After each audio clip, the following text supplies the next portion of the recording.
Welcome back, everyone, to another episode of the Nick Cage Fight Podcast, where we spoon feed you like tiny little baby birds. All of the plot points from every single film in Nick Cage's filmography. Did anybody ask us for this? No, we do it because we can. I'm one of your hosts, Josh, joined as always by Rich and Ryan. How are we feeling? I'm feeling like I'm hunting the most dangerous game. There you go. Man. This movie makes me want to start a new podcast called Chirpin' with Larry Bird, Um, where we just go over Larry Bird insults. Listen to the last episode if you want to catch that joke. It's You got still any not for very us? funny. I didn't even look any up, but I I didn't even look at it. can. Okay, I cool. can. Hang on. Larry he's Bird too busy looking up insults. Larry Bird's repulsive wife. Have you met her? Did you guys look into that? Is it like, I feel like this is just the slander of a nice lady, but I don't know. I couldn't actually find an article. It just seems like it's a bunch of fucking it's a meme at this point. It is, but like I feel like we made everybody collectively, the royal we, made a meme out of a clickbait article that didn't work. People just screenshotted it and started sharing it. Oh, so here's a good Larry Bird one. When Larry Bird arrived at Chicago Stadium to defend his back-to-back three-point titles in 1988, he looked around the locker room and asked, "So, who's coming in second?" That's pretty good.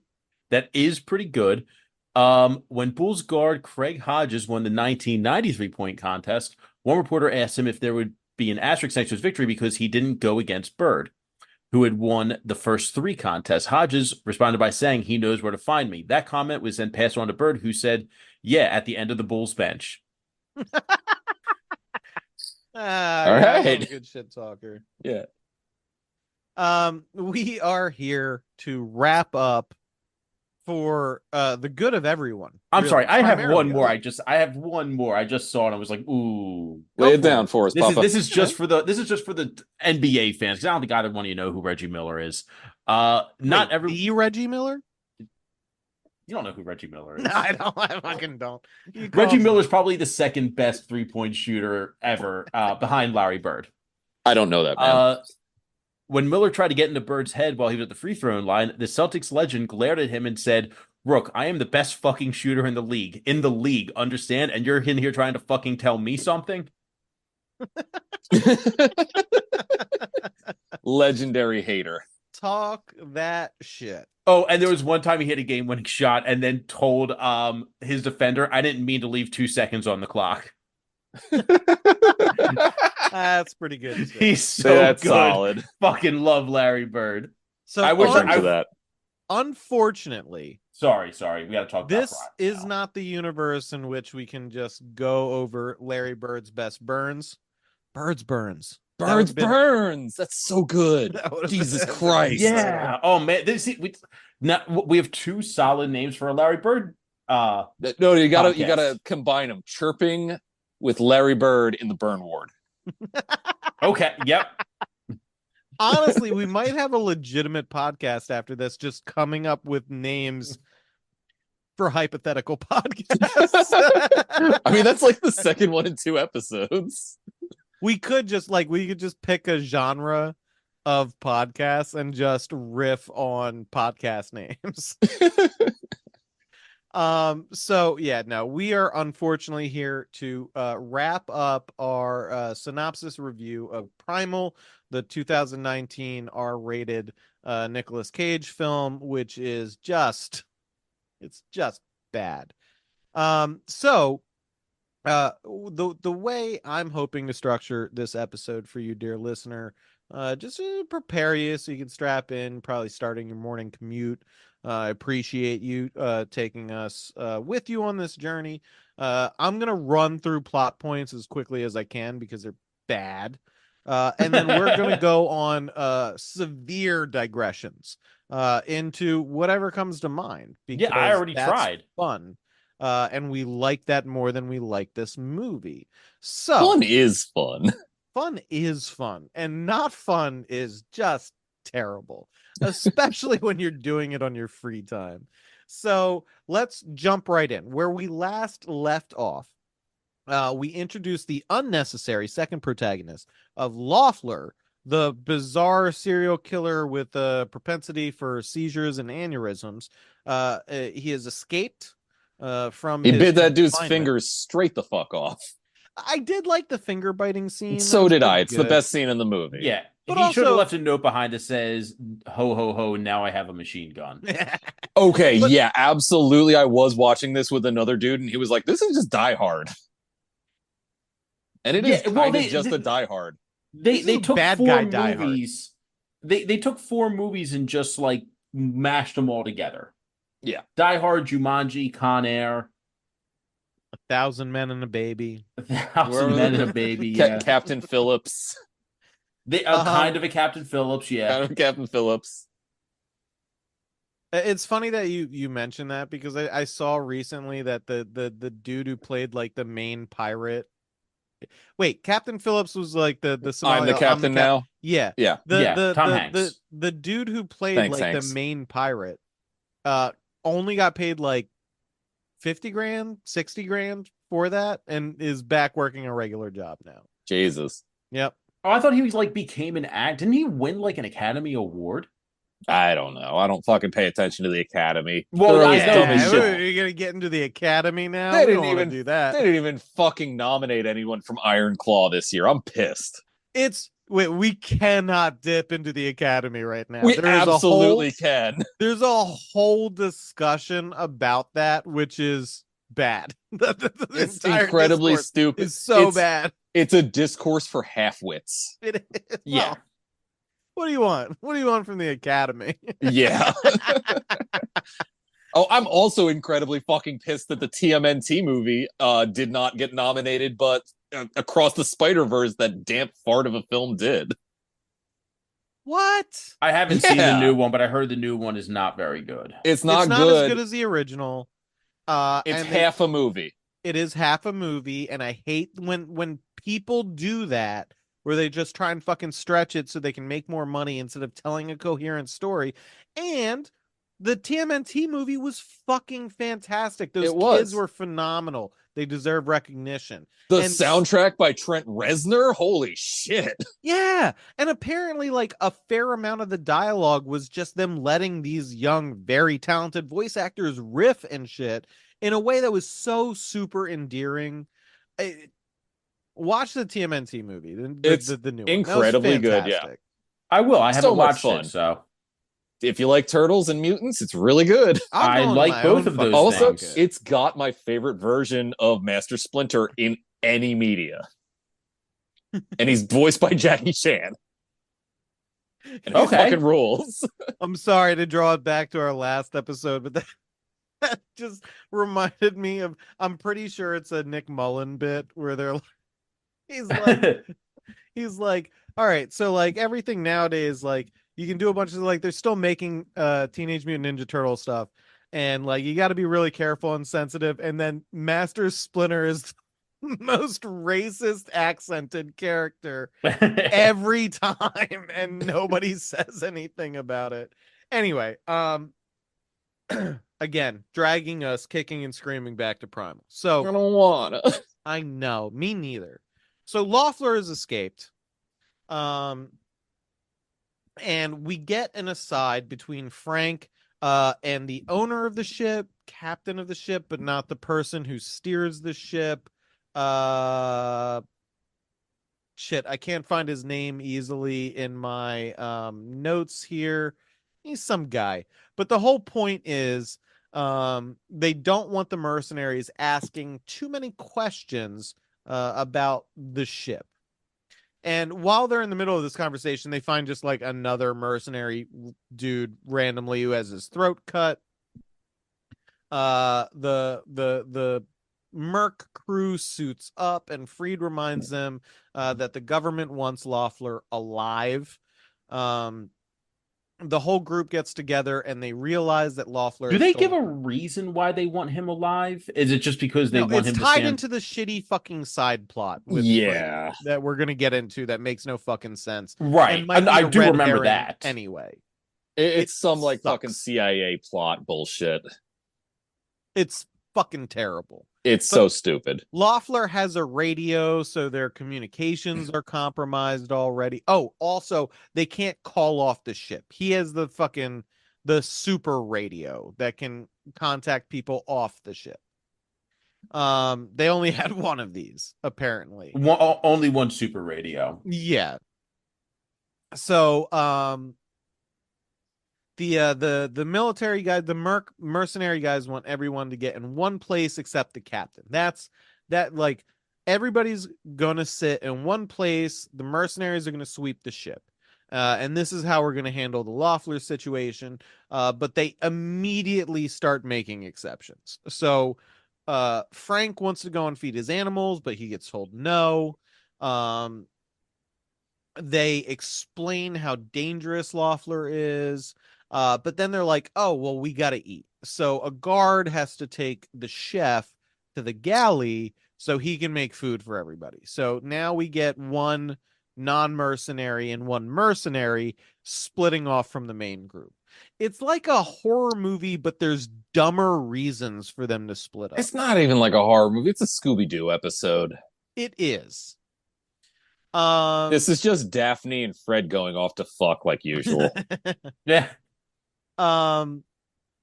So I found this really funny. The military guy who's escorting the chef, who again doesn't speak English, is doing these very dramatic corner clears as it's just so overacted.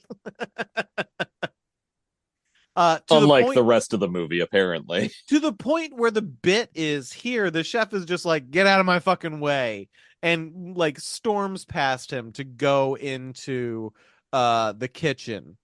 And he locks the mercenary out of the kitchen. And we see that apparently all of Frank's monkeys have gotten out and are ransacking the galley. One of the like two interesting things that happen in the movie. Yeah. So now they get this radioed in. Oh, the monkeys are in the galley, and Frank's like, Loeffler must have let loose my menagerie.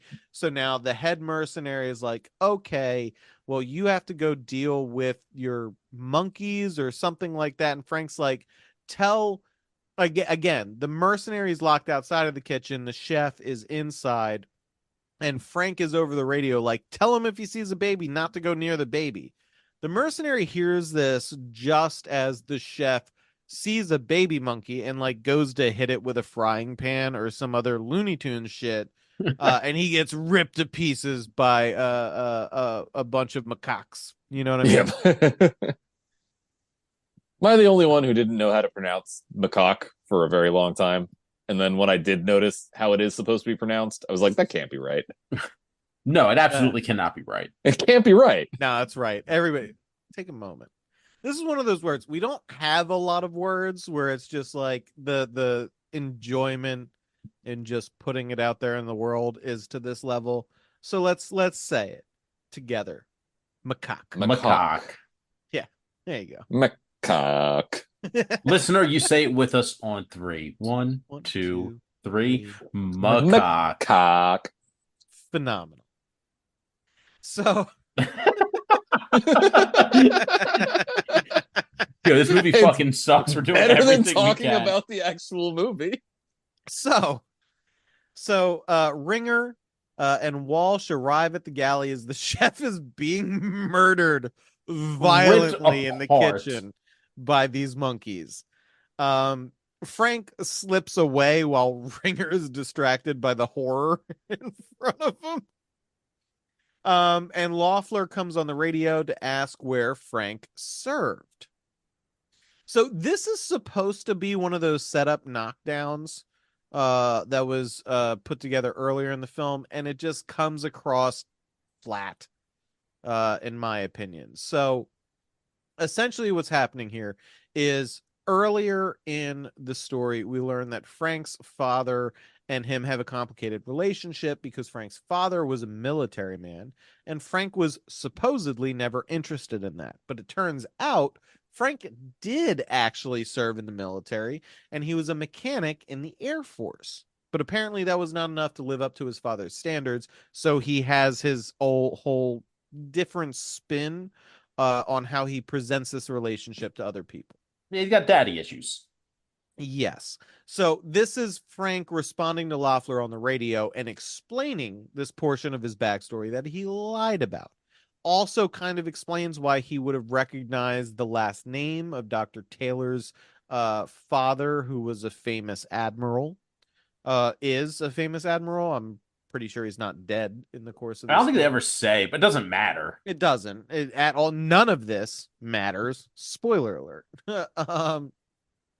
So Loeffler goes on about being in the military. Turns out Loeffler originally was employed by the U.S. military, was a really good assassin. They embedded him other places. He got sick of being on the tip of the American military industrial complex. You have some opportunities for some actual compelling storytelling here, and they just don't give a shit about it at all. He's mad and likes killing people, and was very well trained for Yeah, this. that's like his whole bet. It's just like, why do you kill people? I like it.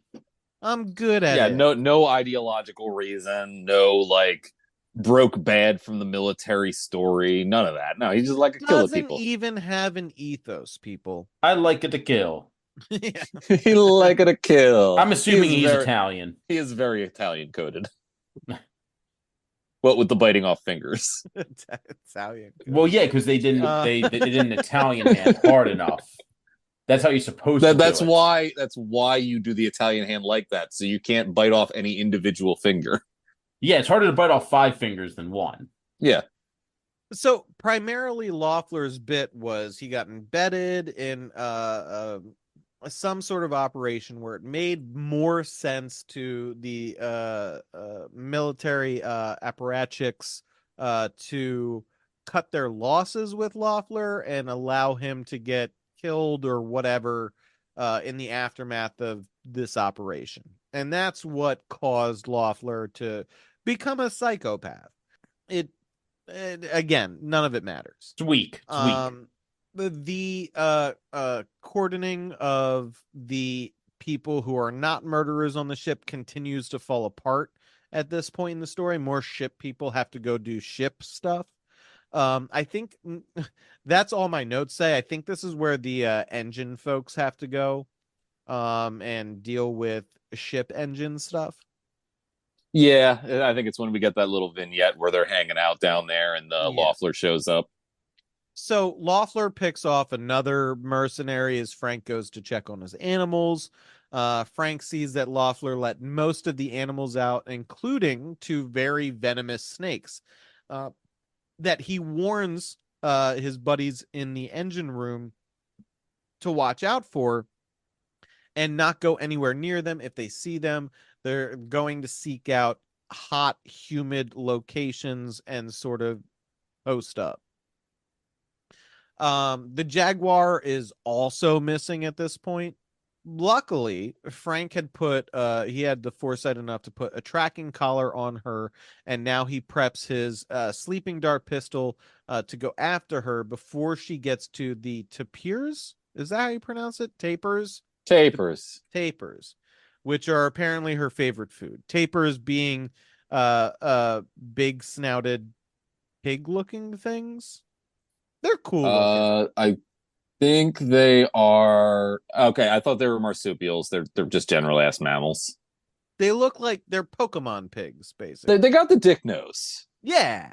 They're Squidward nose pigs. That's what they are. Yeah, I like tapers. They're cool looking little fuckers. They're probably delicious. Oh my god, I bet. Yeah. If I ever found a place that served taper, I would be like, yes. I'm looking up whether or not they eat those in general. Hey, guess what? It is eaten smoked in soup, stews, or in a maize porridge, apparently. Ooh. Hell yeah. And the porridge sounds good. I like a maize porridge. They are extremely rich in fat, and their offal, which is softer than the other parts of the animal, is most prized, as is taper lard, which is dark and does not solidify. Interesting. Okay. They're weird pigs. I would be all about that shit. I like eating weird pigs. Now I gotta find out where I can get taper meat. There is there's a butcher shop. I mean, it's not close to here. It's in Brooklyn, but you can buy basically any type of meat you want. They have like kangaroo meat, alligator meat, squirrel meat, It's not um, weird enough. Taper, I python feel, is meat. weird. You know what I mean? I feel like they would have taper. If I want a pound of taper back fat, you think they could fucking service? Uh, Probably. really? Okay. All right. I'm into it. I want to make the weirdest charcuterie board you've ever seen. Ooh, I want to be invited to that party. I'm I about can't it. seem to find taper for sale online, but I did find some ostrich fillets.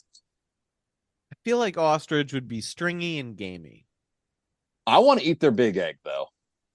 A fucking ostrich omelet, I'd Yeah, be I Oh do my want to eat a about. god, big ass yeah. egg. I'd Who be. I doesn't would want be about that. a omelet? Yes, one giant fucking fried egg on a big ass burger. The burger would be too big. It'd be like, all right, Oh, that's like a fucking 5-person portion, but still, you got to make it as the big burger. no, I agree with this. super huevos rancheros. Ooh, Ooh. that's gonna need a big tortilla. I'm not exactly. You know what I'm saying? I know what you're saying. I am picking up what you're putting down. I'm smelling what you're selling. So I'm smelling what you're stepping in. So I'm a little bit curious, and we have a moment here. As I told you about the cadence, this is where we can take a violent digression. What's the weirdest thing you've eaten? What's the I've had weirdest thing you alligator. eat regularly? The weirdest thing I've eaten is squirrel. It was Okay. actually very good. Squirrel's not that weird. Squirrel's like that's a pretty common thing to eat in like the more rural parts of the UK. It's actually considered a fairly what's the term I'm looking for? Like it eating a bunch of squirrels isn't going to fuck up the environment. Right. Now So it's green. the weirdest thing that I eat with regularity, it's a dessert. And you know, it's not like the ingredients are not weird. But I have been told by numerous people the fact that I put these things together is very weird. Okay. Is I will get a sundae with mint chocolate chip ice cream. And the Mm-hmm. place that I go to on their sundae, you can have one dry topping and one wet topping. My dry topping is Reese's peanut butter cups. Okay. Okay, I'm with you on this. My wet topping is marshmallow. Okay, that's still not weird.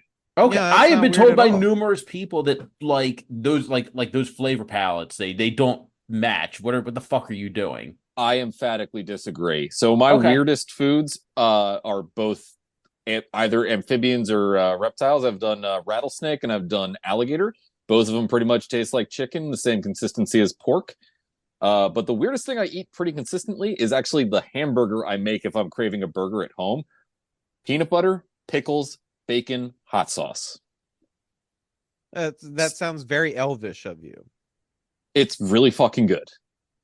All right. All right. For Respect some it. reason, it works really well, but everyone I tell that combination to thinks it's weird as shit. It's I feel like if you delve enough into like Thai food and shit, peanut butter in savory dishes is not Oh, that odd. absolutely, yeah. My favorite weird regular food, anywhere I can find it that does it, I will always try frog. Oh, frog's good. I I'm a don't. The frog's big not fan that of I've frog. weird, never but had frog. the frog legs are really damn Good. good. Yeah. They're very good. And I like the most simple version of it. Salt and pepper frog's legs. I can eat that all day. Yeah, I mean, if we're counting just general shit that the French eat, I like escargot. Escargot is really I've damn had good. I escargot. I love like escargot. escargot. Yeah, it's just a delivery service for butter and garlic Yeah, and milk. and milk. Yeah, Yeah, no, I've had like not just escargot but mollusks. I mean like yeah, snails, mollusks lamb, are sea. good. It's all good. It's fine. Yeah. I mean, some people consider like the guts parts of animals to be weird, but I fuck heavy with chicken gizzards. Yo, I've yeah. had chicken gizzards. I do not like it. I don't like chicken liver either. Have you how'd you have them? Were they deep fried or Deep were they like fried. okay? I could see that not being your like everyone's thing because they get a little chewy when they're deep fried if you don't parboil them first. Okay. Yeah, I don't know where it was some restaurant. I think I was in Vegas. Just that wasn't about that life. In All in right. my in my opinion, liver and stuff like that is just a concentrated taste profile of Mm-hmm. whatever meat you're having. Yeah, So yeah, like with a little liver bit of of like any meat. little coppery flavor to it too. Yeah. Tongue is actually very good. Lengua tacos. If you ever go Oh to like a fuck legitimate Mexican yeah! restaurant, There's get a place in lengua. Villanueva that does good ass lengua. Whoa, whoa, whoa, which one? Fiesta Oaxaqueña. Okay. Yep. Yep. Yep. Yep. You Um, should bleep out the name of that town though. yes. Oh yeah, I will. You know I will. Taquiera Escondido. Bleep that out as well. It's Yep. actually like a Mexican bodega, but they also have a food counter. It's Oh, awesome. those are always the best. I know. I Yeah. know. They serve the spiciest salsa verde I've ever had, and also the angriest red sauce that Whoa. I've tried just a taste of, and I was like, this is way too spicy for my white ass. It Yeah. looks like it tastes, which I appreciate. But I do have to say, You know we're what's also overdue spicy? I was for I the was about to make a spiciest transition. thing, Yeah. which is Is it the a seizure I'm about to have at these unwanted ads? ad break. So listen to this shit.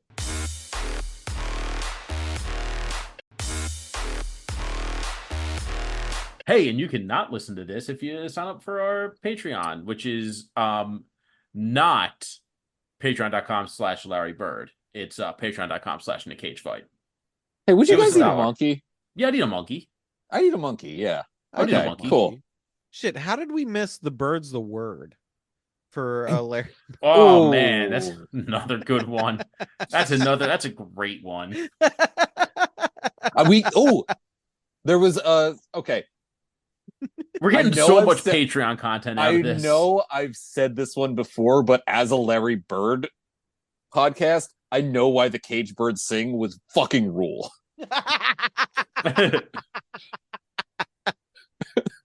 Oh, Ugh. that's good. All right, we got to get through a couple more paragraphs of this plot. Yeah, yeah. So All right. Frank spots the jaguar, but it takes off before he can shoot it with a dart.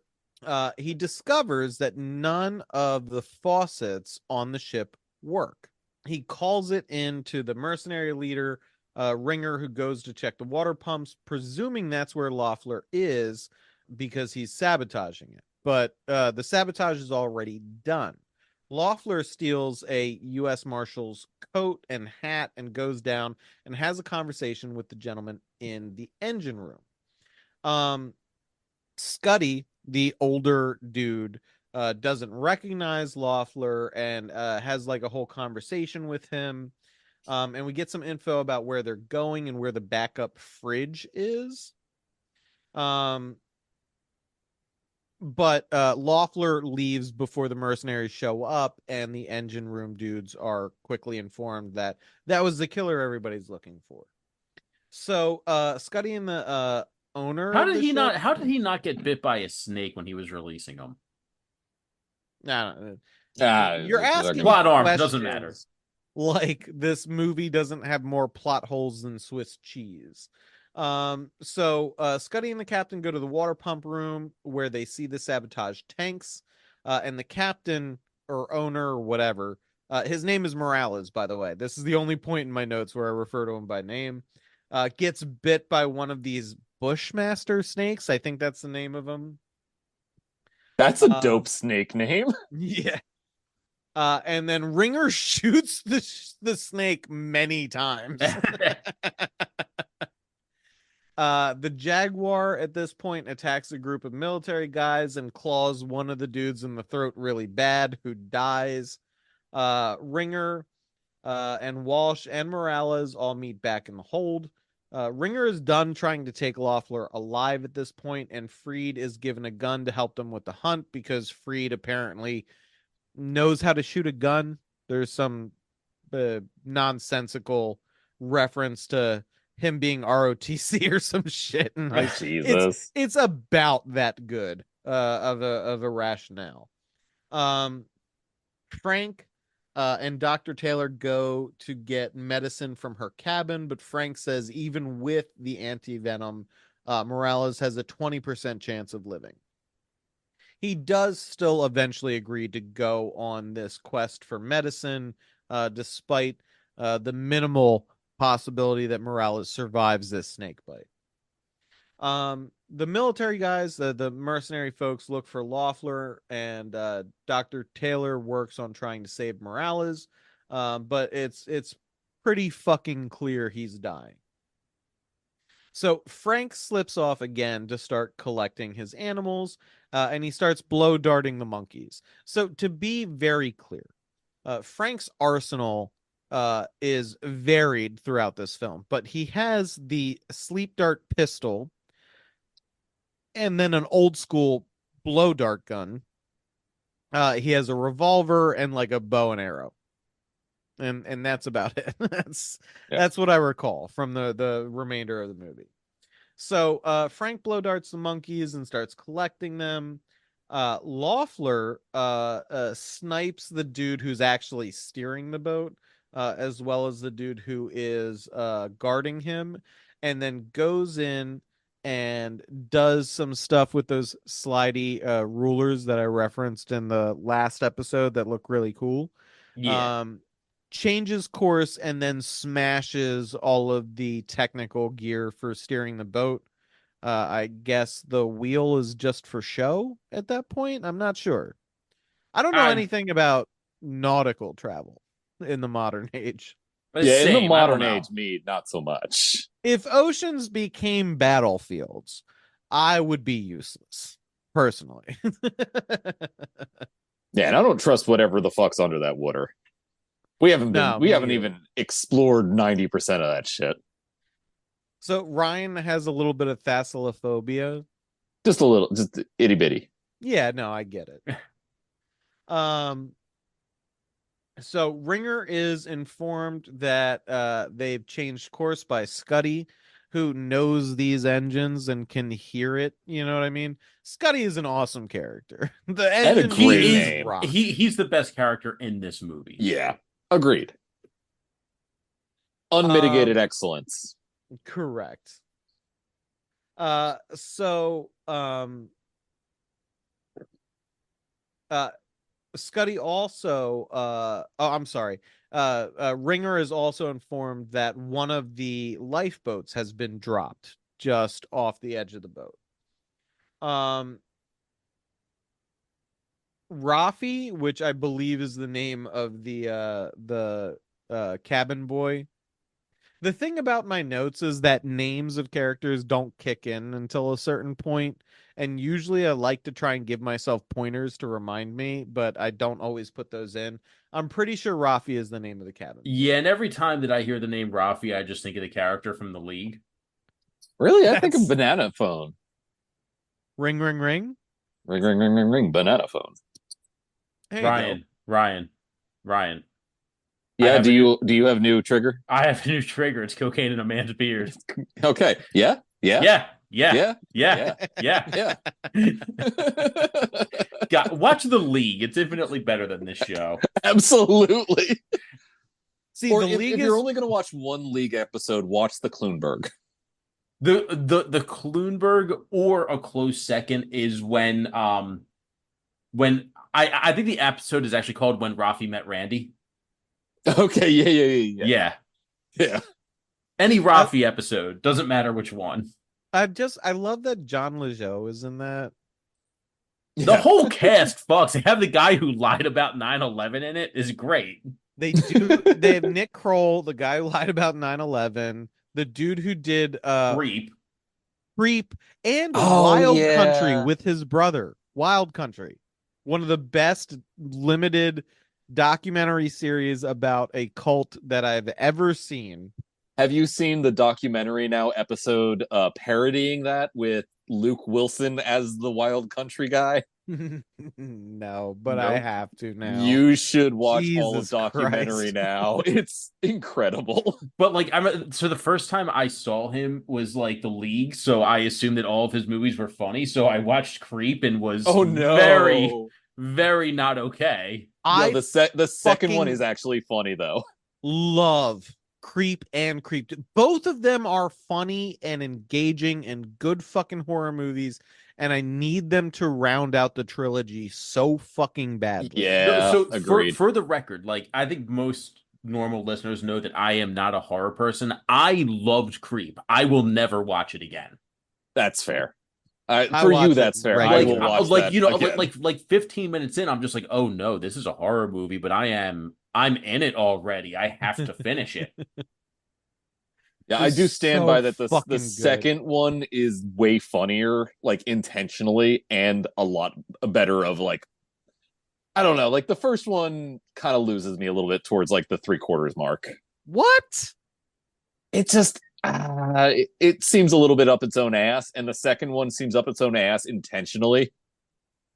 Well, the second one making like influencer YouTuber the main character Exactly. Yeah. No, they know really what they're doing. works. I didn't see this. I'll be honest, I did not see the second one. See the second one; it's fucking hilarious. All Oh, right. yo, dude hangs dong in that. He's staying I mean, so I'll watch it dumb. for I always love a movie where Dong is hung, so Yeah, no. Watch the second one. The second one really plays on the strength, but I thought the first one was a perfect found footage horror movie. it was good. Like, don't get me wrong. Like, even if you don't like horror, you should watch Creep because that it's a film. Yeah. It is. I don't know if we're talking perfect found footage movies. I've got probably 10 that I like better than Creep. One. All right, let's name them real quick because I Okay. love these. The Senritsu Kaiki Kawasugi File movies, All parts right. 1 through All 10. right. Noroi the Curse. Is that the Occult. one where like the parts got like kind of fucked up coming over to America? Oh, they've never been officially localized. Okay. All No, Like right. I the know what fucking those movies are. fan subs, baby. They are absolutely insane. I love them very dearly. Okay. All right. What else you got? Let me see. Lake Mungo I like a lot. I love Lake Mungo. Lake Mungo was really good. Like that one that provokes it. It's one of those litmus test ones. Do you Yeah. view this with respect or disgust? That's Lake Yes. Mungo to me. I loved Lake Mungo. Lake Mungo's so fucking good. I'm Um, thinking, well, what are those fuck else? I surprisingly ended up liking the most recent Blair Witch quite a bit. yeah, I've only ever seen the It was first one, fine. and I liked the first one. the first one was good. It had enough obscurity to let people go fucking crazy with it, which Yeah. I really like. I But really liked the HBO like faked documentary on it. Oh no, that was Sci-Fi Channel. That was Sci-Fi Channel. It was I Sci-Fi Channel. I really remember that enjoyed scared that. the shit out of me when I was a That little kid. freaked me the fuck out when they had the Yeah. guy when they had like the quote unquote killer Rustin like Parr. yeah, like in the corner just saying like the same gibberish words over and over. I'm like, oh God, I do not like this. Yeah, no, that honestly, I consider that part of the first Blair Witch movie. If you don't double feature those, you're not watching the whole movie. Because I actually watched that before I ever saw the Blair Witch Oh, me Project. too. It took me years to be able to actually watch Blair Witch Project after seeing that as an actual child on Sci-Fi Channel at like fucking 2 in the morning when they did it as a rerun. And it scared the ever living shit out of me. I just did not end up watching Blair Witch till I was like fucking 16 or 17. Right, I didn't watch it till I was like in my 20s when I kind of realized like horror doesn't bug me, gore bugs me. Mm-hmm. So when somebody said like, no, no, no, there is absolutely zero, there are no kills in the Blair Witch Project, you don't see shit. Yeah. I'm like, okay. guys, we have been talking about Oh my how God, I just looked at the fucking Ryan time. and I have clear psychological torture goals on our Patreon, and Rich does not. And he just on a platter offered himself up Oh What we no. have to do is if we hit a certain point, we got to make Rich, for our Patreon fans, watch Terrifier, Terrifier 2, Oh All no. Hallows, Let me Wikipedia this real quick. You're not gonna like Terrifier 1 or 2, I'll tell you that or much. All Hallows. I Or think All that was the Hallows. yeah, I Yeah. think that was the debut of Art the Clown. But basically, Art the Clown is Rich's greatest nightmare. Yes. So while he's looking that up, I got to run us through some more plot points. So, yeah, Rafi Morales' son runs off as Dr. Taylor is working on trying to keep Morales alive, and it's not looking great. Frank loads the monkeys back into their cages. Frank's parrot warns Frank, um, which leads him to find Loeffler, down a hallway, near the menagerie. Wait, I've been Um, reading about Terrifier. Do we do ads? we have a couple minutes still. Okay, my bad. No, that's fine. So Frank sticks up Loeffler and then leads him back into the animal hold. Rafi shows up at this point, which is a problem because it distracts Frank long enough for Loeffler to knock the revolver out of Frank's hands, and now he's armed only with the dart gun, which only has one shot. The Jaguar shows up right then, which obviously makes this Chekhov's dart gun because we have a situation. There is a deadly Jaguar, a deadly Loeffler, and Frank with only one dart. Frank shoots Loeffler with the dart um, instead of the Jaguar and narrowly avoids the Jaguar, scaring it off by snatching up the revolver that Loeffler drops and shooting it at the animal. Loeffler runs off, only having gotten hit with some of the dart juice before pulling it out, apparently. This is not ever referred to again or properly resolved. The only thing we can tell is that Loeffler didn't get enough of a dose to actually compromise him in any significant way. So Ringer now is taking all of this shit really personally. And he shoots the only remaining life raft, saying no one is getting off this ship. He goes to find the backup steering room, but it's chained up by Loeffler. Another attempt to sabotage the ship in general. On the way back, Ringer and his guard buddy get ambushed by Loeffler, and they're both murdered completely unceremoniously. Loeffler, I believe, or Loeffler, Ringer, I believe, is shot point blank with a shotgun several times. It's pretty brutal, but again, completely unceremonious. Our third unnecessary protagonist, Ringer, is now no more. Okay, just read about Terrifier. Don't know if I will love this movie or be absolutely mortified by it You'll because fucking hate it. because You're I gonna do hate it. like I do like a slasher. Okay. It's That's not what not. this is. That's not what this is. Oh, okay, Oh, never mind. Just read about the sawing in half part. Yeah, Okay. this is gore porn. That's what this is.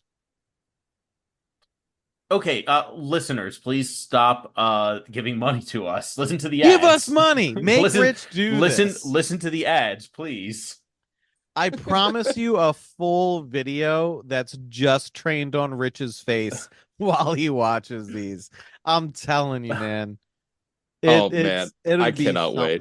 something. I'm in the same page, baby. No. So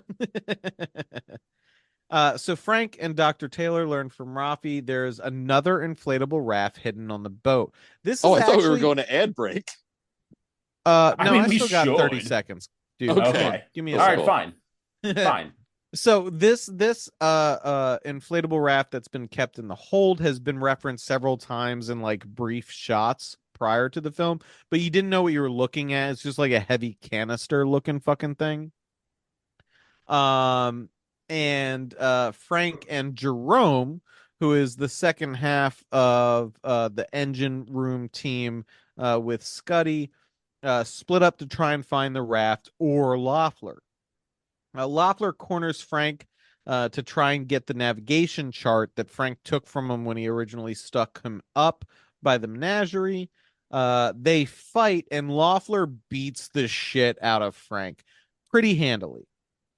Right before Loeffler kicks him unconscious, Frank sees the only remaining life raft.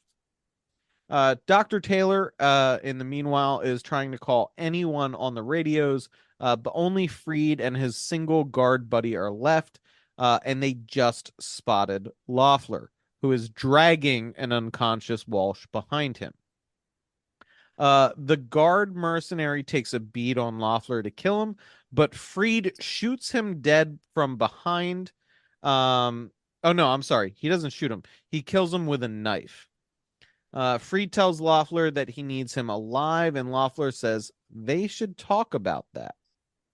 And this is a decent cliffhanger for an ad break. If you hate ad breaks and you hate cliffhangers, give us money. Get Rich to have to watch the fucking Terrifier. I He'll would say hate it also so much. if you hate us. Yeah. Give us money so that I stop having to have seizures every time we go to an ad break. Make him play the G-Force games and set speed running records. And Make me watch yeah. Next more times than my mental willpower can handle. Make Rich watch Terrifier. So here's and the never thing. sleep comfortably again. Hang on. Here's the thing. Both of you guys have Nick Cage centric things. Mine is just watching a movie I'm gonna hate. Yes. I demand a Nick Correct. Cage. No, I Okay, demand you a- haven't hated any of the Nick Cage movies enough for that to be a quantifiable like thing for us to force you to do. Yeah, no, the money is about pain, Rich. I'm gonna have to really look through his filmography and find something I really hate. Good luck, because otherwise I should have buddy. just lied and been like, I hated Mandy. Because that movie ruled. That movie did rule. That movie did That rule. movie No, fucking nobody ruled. would buy that, Rich. Yeah, it's too good, even if it's got stuff in it that we thought you wouldn't like. That movie was fucking awesome. Yeah, there's too much heavy metal in that movie for anybody to not be like, it Like, rules. how can you not love a movie where a guy's got an axe that's the F from the Celtic Frost logo? Yeah, it was so good. It's such a good fucking movie. Anyway, listen to these fucking ads or something.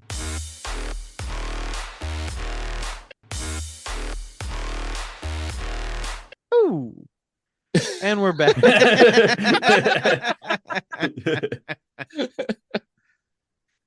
So speaking of Terrifier and clowns, I'm going to read you a quote from the webcomic Achewood. A clown is incredibly hot, fool.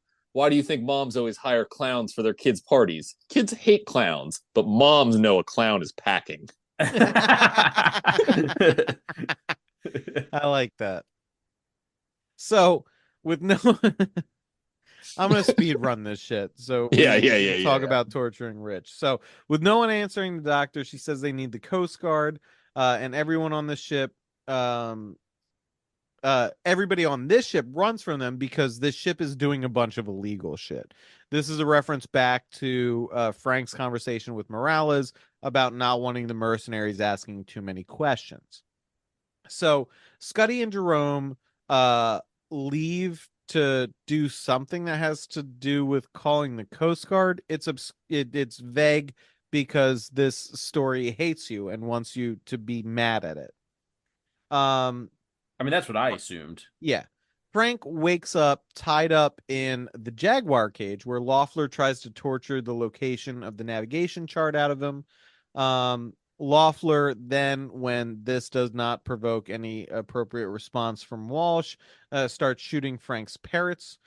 Frank finally tells Loeffler that the chart is in his cabin. Scuddy and Jerome appear to be turning off all of the engines and the power to the ship at this point.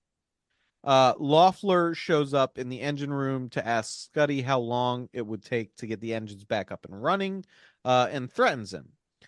Jerome ambushes him at this point with a sneak attack with a big ass wrench. But Loeffler beats the shit out of both of them really bad. And Scuddy runs away at Jerome's insistence. as he tries to stall Loeffler, who then breaks Jerome's neck. An ignominious end to Jerome, who R.I.P. is to the second best character in this movie. Yeah. yeah, fucking one of the dopest characters. Yeah, it's him and then the dude who's actually running the ship, who was in the fight scene. It's those two guys were carrying this movie. Yeah, Rip. Scuddy and Jerome, real Yeah. ones. Um, so Freed finds Frank tied up in the Jaguar cage and unties him. Loeffler goes to Frank's cabin and finds the navigation chart. Freed and Frank meet back up with Dr. Taylor in the hold. There's a bunch of unnecessary like regroups in this movie, which get comical. Basically at this point. Just like the Um, first Resident Evil game, where it's just like, well, here's Rebecca again for yeah. no apparent reason. Yeah, yeah. So, they all meet back up and they all agree they have to leave Morales because he's gonna die anyway. But somebody's got to tell Rafi, his kid. Frank breaks the news, kind of ham-fistedly. And then Scuddy, Freed, and Frank go to get the lifeboat, while the doc guides Rafi away from Morales, who they are abandoning. They get the raft up on the deck and toss it overboard to inflate it. Loeffler runs up on them while they're doing this, firing at them with his rifle. He grabs Rafi and plans to use him as a hostage as he floats away on the remaining raft that they just tossed over the side. Um, Frank tries to negotiate with Loeffler when Freed runs up to the side of the boat and shoots the raft with his firearm. Frank, Scuddy, and Dr. Taylor run off while Loeffler is left with Rafi, and Freed just disappears, goes to do something else. Frank Yeah, grabs he gets his bored with this movie. yeah. Frank grabs his bow and arrows and says he's going hunting. The doc insists on coming along, and Frank says she can be the bait. Tells her to go make some noise, and Loeffler will find her. Assures her that he will be where he needs to be at the right time, to make sure she doesn't get hurt. I still can't believe they made her the sex appeal of this movie. Yeah, I Yeah. agree. I mean, So maybe 30 years ago. or just without the plastic surgery. Without the plastic surgery, yeah, that would That's still be an it. emphatic would. Yeah. Absolutely. Yeah, you can listen, you can have a hot 50-year-old. 100%. Absolutely. 100%. This is crazy. So Frank refuses to reassure Dr. Taylor at this point that he's a good man, but he is a man that can hunt. So Loeffler has Rafi tied up to some pipes down in the engine room while he tries to get the Coast Guard on the radio that he stole. He gets through and he claims to be Ringer and requests a chopper to help him with food and water as well. We get a set hour time frame as how long it'll take the chopper to arrive. um, the doctor starts making noise in the galley as requested, and Loeffler, sure enough, hears it. He grabs her and brings her down a level where Frank tries to ambush him with the bow and arrow. Freed then in turn ambushes Frank and tries to hold him up with a gun. Loeffler at this point reveals that Freed is in the NSA and wants them to keep him alive for reasons, again, nebulous, no real explanation. The doc flinches, throws an elbow, causing Loeffler to miss his first shot, and Frank hits him through the shoulder with an arrow. Freed shoots Frank in the shoulder, and Loeffler shoots Freed a bunch of times in the chest, killing him. Frank Rip, ducks Michael. away. Yeah. Yeah. Frank ducks away, and Loeffler has Doc help pull the arrow out as he continues to frog march her through the ship. Frank gets back to his animal menagerie hold and sees the jaguar wandered into a caged area where he manages to trap it just before Loeffler hits him up on the radio.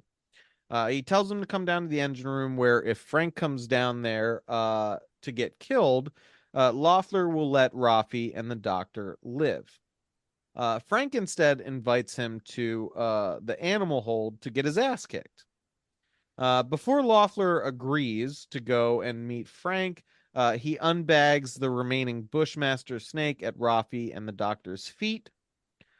He gets to the animal room and Frank hits him with a blowgun dart, and then successfully avoids his retaliatory uh, gunfire, and then hits him with another dart. This is that special poison that he put together for the Jaguar. Yeah, it's so I it's so It's bad. anticlimactic too.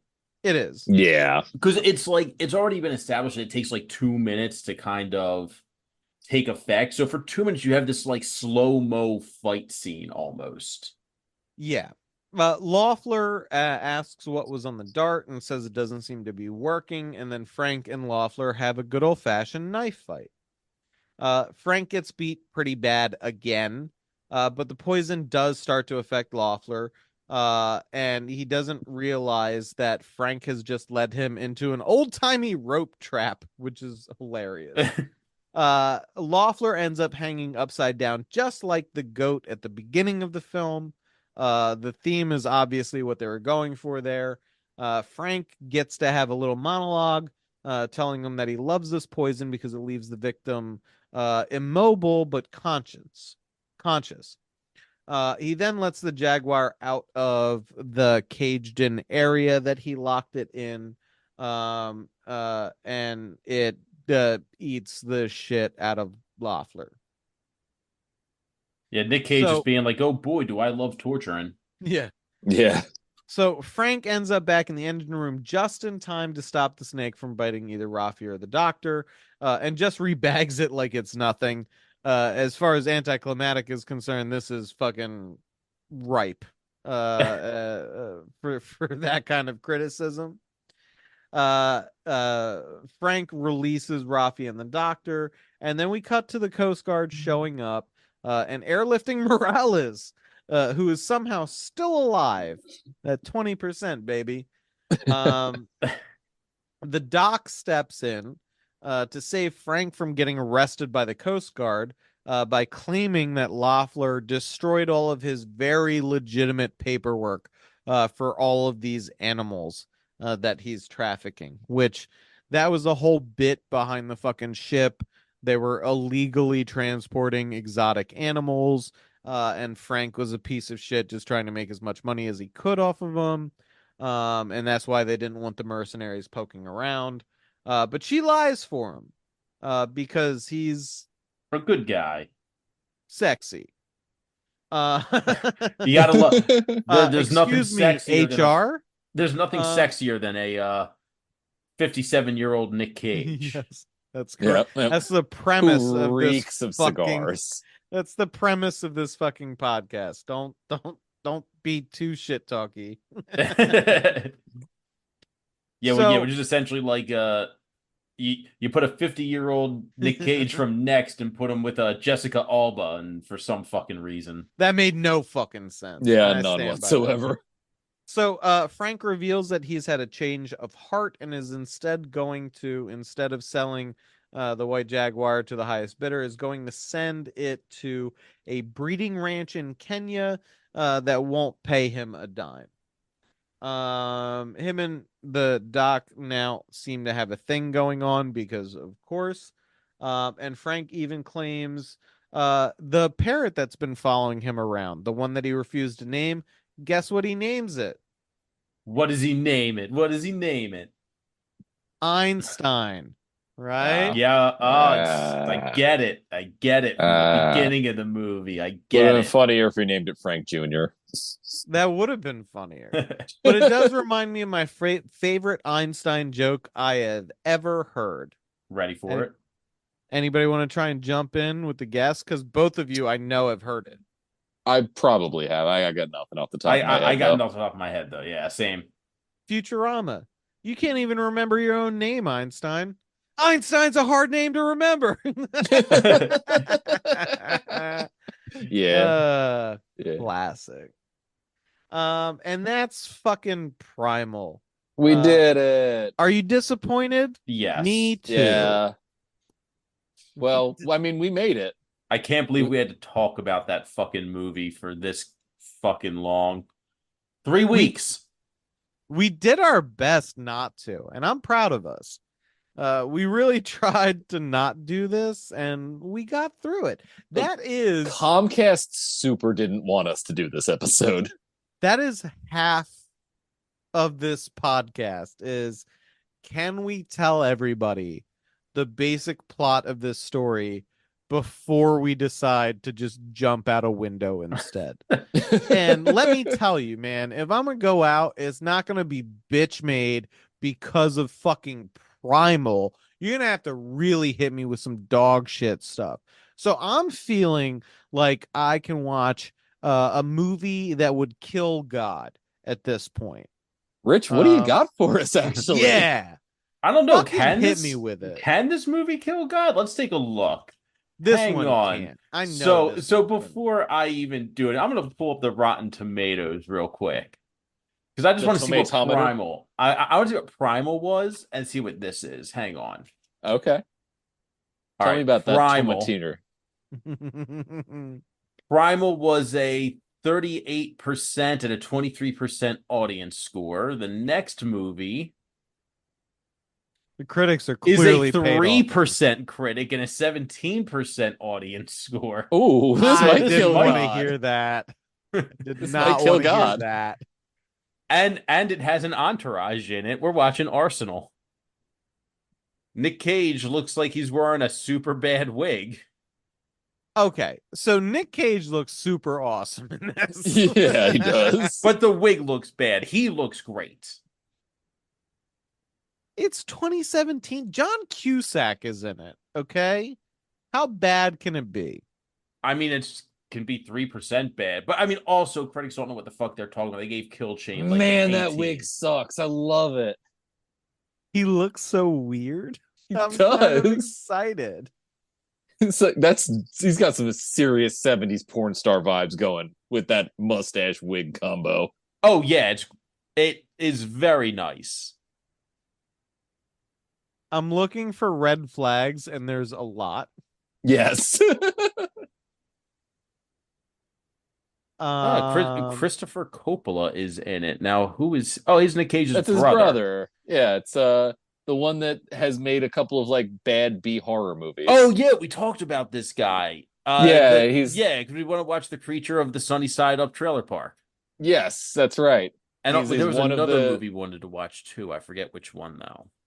Yeah, he's one of the two Cage brothers that actually did something that we could probably engage with. The other one being Mark the Cope Coppola. Mark Coppola. Yeah. Yeah, a lot of red flags on this one. The director looks like a dude, bro. Oh, he does look like a dude. Look at that hat. I Look feel at like that. I know this guy in real life. Yeah. He did direct the 2012 Christmas horror movie Silent Night. Is that the one with fucking Bill Goldberg in it? I think it might No, be. this is Malcolm McDowell. Malcolm McDowell. What? No, Malcolm McDowell is the the fuck sheriff. is Malcolm McDowell doing Yeah. in here? He's the sheriff. Who's the fucking crazy Saint Nick? I love one of the credits is just mom. Yeah, it would be. No, the one I'm talking about is the wrestler Bill Goldberg is Crazy Santa. Yeah, and Chris and Kattan's in the first fucking scene of it. Yeah, because the first fucking scene is like this weird incestuous family that never comes up again, but it's like Chris Kattan, Fran Drescher, and it's like they got like all these names. Fran Drescher's there. like this is the definition of a geezer teaser because I got all these names to just say they were in the movie and they're in the first 90 seconds and then Santa kills them all and you never hear from them again. Yeah, no, the line for this movie is just the police force of a remote Midwestern town search for a killer Santa Claus who is picking off citizens on Christmas Eve. Oh, and the movie I'm talking about is called Santa's Sleigh. Santa's Sleigh, that's Yeah. right. James Caan is in this movie as Yeah, he is. one of the people who get killed in the incestuous family. I was gonna say I'm that's not like in gonna that first lie. 90 seconds. The second red flag, and it's a big one. The writer wrote this and 10 episodes of a show I've never seen, and that's it. That's it? Yes. Wait, All right. what show? Just out of curiosity. $1. Never heard of it. Nope. And I am a TV junkie. Like how Ryan is a movie junkie. Yeah. That's how I Yeah. am with TV. So the fact that I I have will never heard say, of I think this. we looked at this before. $1 actually sounds interesting. Set in a Oh, small you know what? Rust I Belt definitely town made a RoboCop joke about it. I asked if in this was that show. I'd buy that for $1. yeah, all right. Set in a small Rust Belt town in post-recession America, a $1 bill changing hands connects a group of strangers involved in a shocking multiple murder. Oh, okay. Actually, yeah, sure. I'd watch that. So it's Crash, but maybe lower budget and possibly more interesting. I mean, Crash is just the worst version of that type of movie. There have been a bunch of that type of thing that were not that bad, I even kind of love predating the Crash. spin-offs from it. Did you guys ever watch the internet one? No, and No. I I don't think intend to. hold on. I think it was called Unknown. Give me a second. No, it wasn't Unknown. Hold on. What's the name of that dude? Hold on. Um he was in the Avengers movies. God damn it. Patrick Clark Bateman Gregg? was in it. Or Jason Bateman. Jason Bateman. I was say Patrick Bateman? What? Yeah. Yeah, he's not a real man. Yeah, I I'd be know. afraid if he was. Give me 1 second. Feed me I'll the find cat. Feed me a stray cat. it. No, there was an internet version of Crash which was actually not bad. Um Now, when you say internet version of Crash, do you mean just like a multi-story thing that comes together in the end? Because, like I said, yes. Crash that was not Crash's original idea. There had been multiple movies that had done that way better before Crash farted all over that genre. You Yeah, got you got but Magnolia, which had fucking Oscar buzz. You had Shortcuts, which is a great Robert Altman movie from the '90s, where Tom Waits, the woman married to Tom Waits in that movie, pancakes a little kid with her fucking Cadillac. Um, what other movies? Traffic, the one about the drugs. Traffic I wasn't thought bad. Bateman Traffic was in wasn't bad, this, but yeah. maybe I'm wrong. Um, but no, it was Four hotel rooms. The one about the four hotel rooms. no, this was about like it was about a bunch of disconnect. Is this it? You also got all those Jim Jarmusch movies that do that, like Night on Earth, Mystery Train. I could honestly keep going for another hour, just Yeah, naming movies that did this Crash is before this is the one Crash. I'm talking about. It's disconnect because the person I was trying to figure out who tied it all together was Frank Grillo. Oh, okay. Yeah, and it's about a bunch of people's lives colliding because of the internet. Like some kid gets bullied because he sends a nude to a girl who was just fucking with him in high school. And I Oh, you think know what? he I think I've seen this. yeah, I think he kills himself and like Frank Yeah, Grillo yeah. plays like the dad of somebody who's getting bullied and like assaults a kid. Yeah, this And sounds very familiar. That sounds yeah. like the show The Slap. Remember that It's a show, The I Slap? it's a do remember that show, The Slap. it's a good movie. I actually recommend it. It's Yeah, I you know, recommend all of the ones that I listed that are better than Crash and predate it by like 10 years. yeah. It did also remind me I want to rewatch The Gift, which was an awesome movie. It also reminds me that I want to rewatch Crash. Not that Crash, the one about car Having crash sex in fetishes. cars, yeah. Crash Yeah, car Bandicoot? crash fetishes. Yeah. The Spader film, right? Yeah, the starring James Spader, directed by David Cronenberg, and Oh, that sounds weird. based on a J.G. Ballard novel, which is the icing on that fucking cake because Ballard's a weirdo. You haven't seen this one, Rich? Yeah, no, I No, but love I it. want to. Cronenberg and Spader. That's good. That's a weird movie. That sounds right up It's my alley. yo, And it's like fucking erotic car crash shit. yeah, it's honestly it's my favorite consequence of Crash being fucking Oscar bait was a bunch of people inadvertently watched the Spader film about having sex while a car is crashing. Yes. It's really good. It is. It's got a bunch of like, it's surprisingly good, like cool about disability stuff, which is weird. Hey, man. Um, there's All right, some good shit out there. so we Not actually what we got to just wrap talked up about. because my phone's about to die. All right. All Well, right, we're at fair. the end anyway.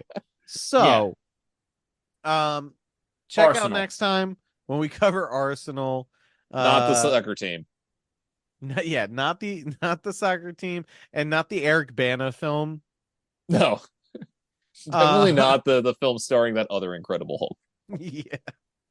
Uh, if you can't stand the wait, you can check us out on social media. We're still on Twitter for as long as that's going to last. You can find us at cagefight_pod. We have a Patreon where you can pay to skip our ads and get extra shit. It's awesome. Rich, where do they go for that? Patreon.com/Nick Cage Fight. Just give us $1. $1. That's Give it. more to make Rich watch Terrifier. Yes, It'll please, for the be love of God. Clowns are hot, fool. Oh God. Yep. I'm gonna hate my life. I swear to God, if this blows up, I'm going to kill myself. I thought I was gonna buy a bunch of subscriptions just to get Ryan to speed run GeForce games, but now I think I'm gonna do it just to make Rich watch Terrifier. I don't like how you said games because there are more than one version of I that. know, and you have to do all of them. Oh no. That might be my next year's Christmas gift to myself is I mean, if I actually get world record PV, I might submit that shit to GDQ. I'm into it. I really want to see it. So that's going to do it for us now. Thank you, as always, for tuning in. And please remember, dear listeners, we appreciate you. The world is made up of two classes, the hellos and the bye-byes.